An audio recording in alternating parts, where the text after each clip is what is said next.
Welcome to Old School Tour Tales. Here we'll take a ride back to a time when the road was wild and the music was loud. Sit back, relax, and enjoy the ride. This incident occurred during a brief stint when the Blue Notes were billed as the Blue Notes featuring Teddy Pendergrass. After Teddy left Harold Melvin, the other members soon followed. I hadn't been gone from the group many weeks before Larry, Bernie, and Jerry called to say that they wanted to leave Harold too. They proposed that we work together.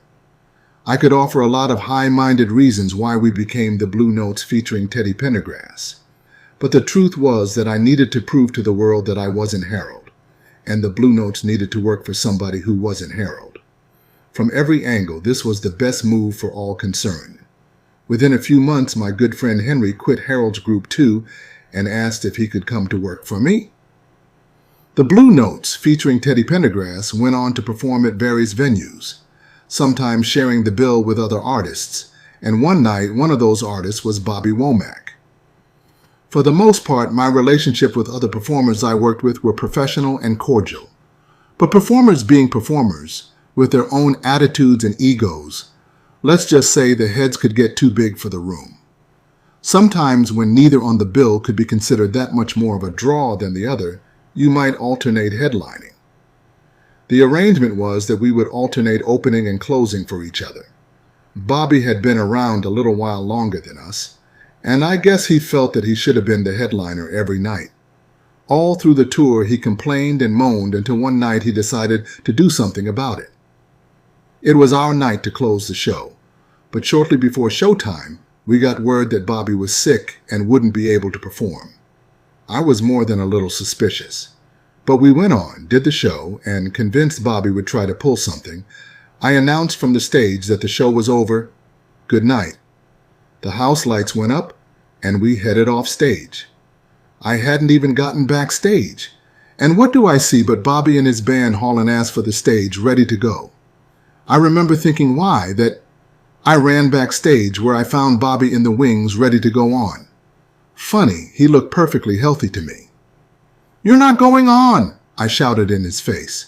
"This damn show is over. I just closed it."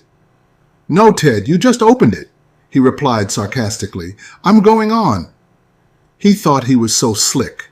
I couldn't stand it. When the MC announced that Womack had recovered and was going to play, the crowd applauded. I stood backstage glaring. He is not getting away with this. "Henry," I shouted, "unplug that a-hole." We unplugged their amplifiers, the stage went dark and silent, and that was it. You should have seen the look on Bobby's face when he realized he wasn't going to be headlining that night. The incident didn't end there, however. A member of Womack's road crew threatened to shoot me, forcing me to hide out in my dressing room. I was scared to death, but it was well worth it.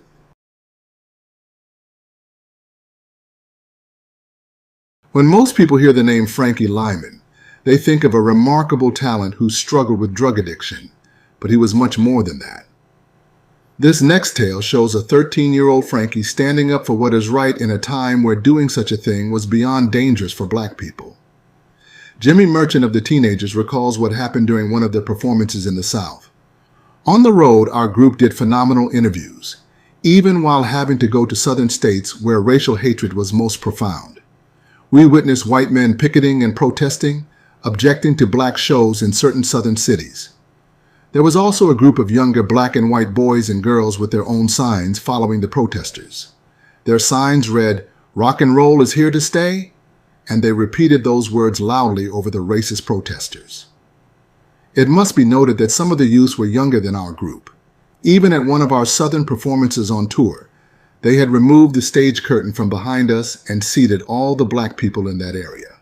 All the performers were instructed to face and sing exclusively to the white crowd, but Frankie turned to face the black audience.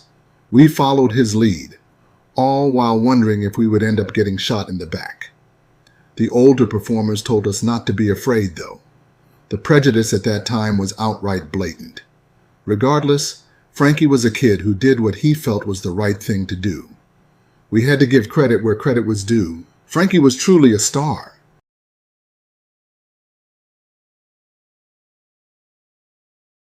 Go for Your Guns wasn't just the name of a Isley Brothers album. It was something they were forced to do during an altercation with wicked Wilson Pickett in 1975. See, me and the Isleys used to hunt together for years. I was working in Vegas at the time, and we were supposed to go on a hunting trip for 3 days. We all went up together, and they were supposed to bring me back. Anyway, it was 200 miles out of town. After the 3 days, they wanted to hunt another 2 days. Now I got 1 more day to get back to Vegas before I blow my contract. They wouldn't even drive me back to the highway so I could at least hitch a ride to my gig. They said I should find my own way back. So it was me and Ernie Isley, I think, arguing about it. I told the MF it was wrong to leave me stranded in the woods when they know that Vegas is very strict about contracts. There were these 2 white kids holding me back because I was going to knock the crap out of him. Then Rudy Isley heard the commotion and rushed out from the cabin and charged me, and that's what set it off. I got out my pistol and started shooting. It was nothing but a BS thing that I practically blew a career over and almost went to jail for. I had to pay out a lot of money.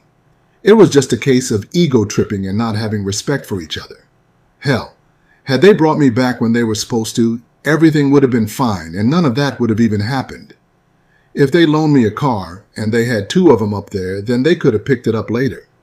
I mean, we were friends and we still are. And the only reason none of us ever talked about it in the press before is because it was so stupid. It was just a matter of me getting my butt kicked a little bit and jumping the gun and firing a bullet through the door. That's all, but yeah, then we started shooting at each other.